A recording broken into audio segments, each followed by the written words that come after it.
Herodotus का परिचय हमें इतिहास और भूगोल के अद्भुत संगम की ओर ले जाता है।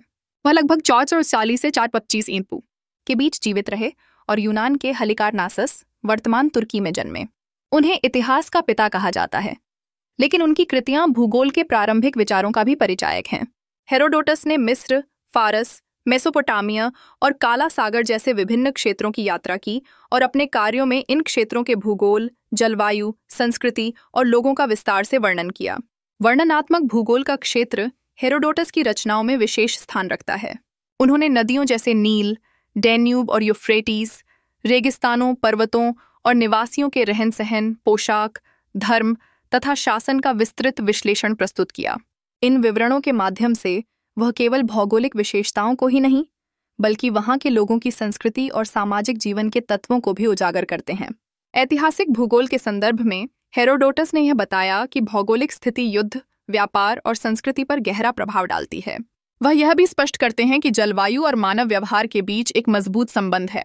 उनकी रचनाओं में मिस्र और यूनान के जीवन शैली में अंतर को जलवायु से जोड़ना इस बात का एक उदाहरण है कि कैसे भूगोल मानव जीवन को आकार देता है।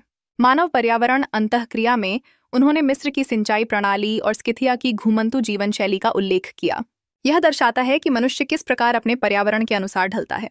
उनके काम से स्पष्ट होता है कि वास्तविकताओं की पहचान के लिए प्रेक्षण आधारित ज्ञान कितना महत्वपूर्ण है, यद्यपि कुछ विवरणों में मिथक भी समाहित हैं। हेरोडोटस के जातीय वर्णन ने विभिन्न क्षेत्रों की सभ्यता, आहार, पहनावा और शासन पर प्रकाश डाला। यह उनकी कृतियों को सांस्कृतिक भूगोल की नींव बनाने में मदद करता है। उनकी भूगोल की कार्यप्रणाली में प्रश्न पूछने, तुलना करने और कथा शैली का प्रयोग प्रभावी तरीके से किया गया।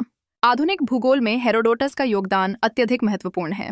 उन्होंने क्षेत्रीय दृष्टिकोण की शुरुआत की और संस्कृति और पर्यावरण के बीच संबंध को स्पष्ट किया। उनका अवलोकन करने का तरीका आज भी भूगोल में एक मानक सिद्धांत बना हुआ है। हेरोडोटस का कार्य केवल इतिहास तक सीमित नहीं है, बल्कि भूगोल के प्रारंभिक विचारों को भी समाहित करता है। उन्होंने अपने वर्णनों के माध्यम से स्थान, संस्कृति और पर्यावरण के संबंध को स्पष्ट किया और भूगोल को एक अनुभवात्मक विज्ञान के रूप में विकसित करने की दिशा दिखाई।